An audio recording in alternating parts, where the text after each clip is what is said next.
Good Thursday to you. I'm meteorologist Richard Scott. Cold front moved through the state last night, bringing a chance of some dry weather to finally filter in this afternoon. Some sun out there, but not much of a temperature change. In fact, we're back in the 70s this afternoon, and moisture does quickly return by Friday. And Saturday, another fast-moving storm system comes this way, and a warm front going to move in from the southwest during the day on Friday. That'll provide enough lift to get showers and storms developing during the afternoon hours, especially on Friday. From southwest to northeast, shower storms will develop, and as we go towards Saturday, more rain chances. A cold front slowly moves in from the northwest. Could have some pretty hefty rain totals on Saturday and Sunday.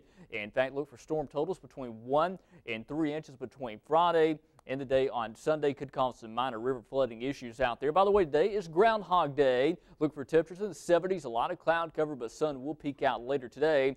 Friday, a mixture of clouds and sun. More rain returns late Friday. A good chance to rain over the weekend. Cooler weather returns next week.